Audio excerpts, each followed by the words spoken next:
আজকের ছোট গল্প ক্লাস সাইজ। কলমে পার্বতী মধু। দুপুরে খেতে বসে মা বাটিতে আরও 2 পিস আলু আর মটনে 2টো সলিড পিস তুলে দিতেই হাঁ হাঁ করে উঠলাম। ঝাঁঝিয়ে উঠে মাকে বললাম, তোমার এই অতি আদরেই আমার চেহারার আজ এই অবস্থা।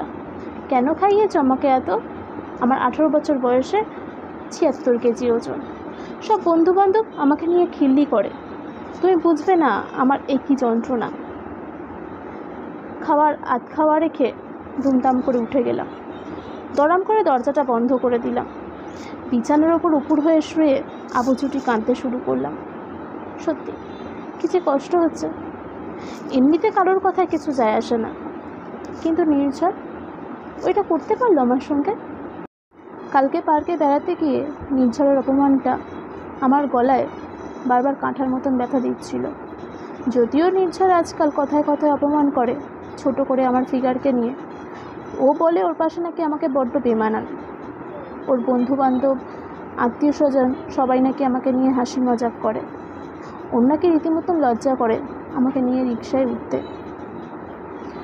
কাল কলেজ ফেরত পার্কে গিয়ে বসেছিলাম আমরা দুজন।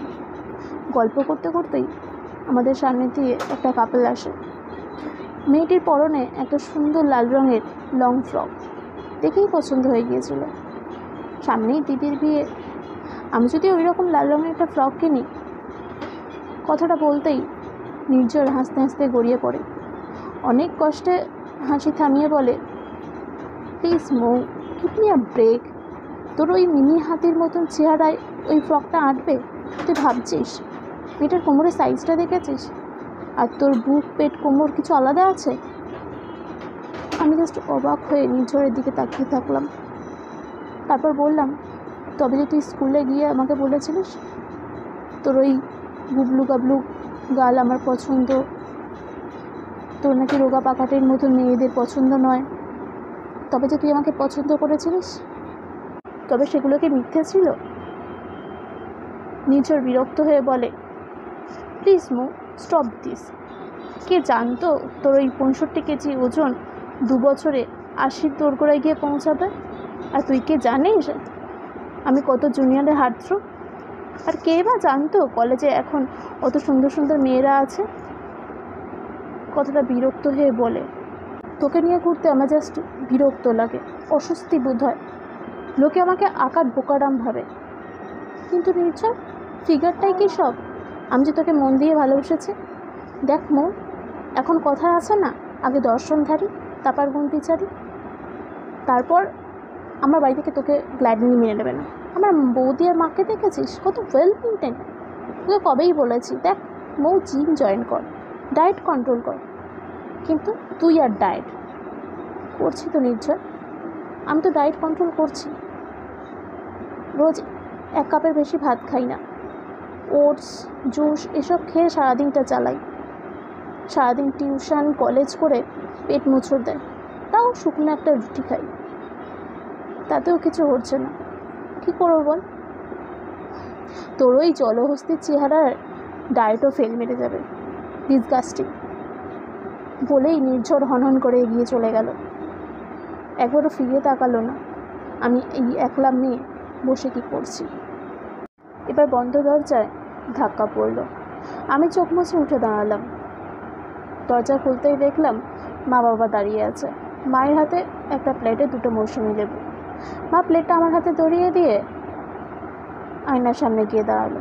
বাবা বলল, দেখো মো, গায়ের রং, চুলের গোছ, দাঁতের শেপ, কে কতটা লম্বা, কে কতটা ফর্সা, এগুলো সবই বাহ্যিক সৌন্দর্য। হ্যাঁ, এটা একদমই সত্যি কথা। আমরা প্রাথমিকভাবে এই বাহ্যিক সৌন্দর্যেরই প্রেমে পড়ি। কিন্তু একটা সুঠাম, দেখতে সুন্দর একটা পুরুষের সঙ্গে যদি তোমার বিয়ে হয় আর তার মনটা যদি একটু কর্দমাক্ত হয়, তাহলে তোমার কেমন লাগবে? কালো রঙের মানুষের সাথে সংসার করা যায়, কিন্তু কালো রঙের মনের মানুষের সঙ্গে নয়। তেমনি মোটা মানুষের সঙ্গে সংসার করা গেলেও মোটা চামড়া মানুষের সঙ্গে নয়। তখন মা বললেন, দেখো মো, তুমি আমাদের ভগবানের দেওয়া সেরা উপহার। তুমি তোমার মতন সুন্দর, তুমি তোমাকে তোমার মতন করে সুন্দর করে তোলো। যে তোমাকে ভালোবাসবে, তোমার এই বাহ্যিক সৌন্দর্য নয়। তুমি সেভাবেই নিজেকে তৈরি করো। তুমি কতটা ভালো, কতটা বড় মনের মানুষ, সেটাই বড় কথা। তোমার এই প্লাস সাইজ চেহারার সাথে সাথে একটা প্লাস সাইজে যে মনও আছে, এটাই দামি। অবশেষে তুমি ভীষণ দামি। কথাটা বলে বাবা মা ঘর থেকে বেরিয়ে গেলেন। খেয়ালই করিনি হাতে রাখা লেবুগুলো কখন শেষ হয়ে গিয়েছে। বুঝতে পারলাম দুপুরের আধপেটা খাওয়াটা তারা পূর্ণ করে দিয়ে গিয়েছে, সাথে সাথে ভাঙা মনটাও। তারা যে বাবা মা। আয়নার দিকে তাকিয়ে হাসলাম। তারপর নিঝরকে মেসেজ করলাম, তোর এই অপমানটা আমি সহ্য করবো না। আমাকে যদি পছন্দ না হয় আসতে পারিস, দরজা খোলা আছে। ঠিক করলাম দিদির বিয়েতে সেই লাল রঙের ফ্রকটাই পরবো। নিজের যেটা খেতে ইচ্ছা হয় সেটাই খাবো, নিজের মতন থাকবো, নিজের মনটাকে বুঝবো। দিন শেষে আমি ভীষণ দামি।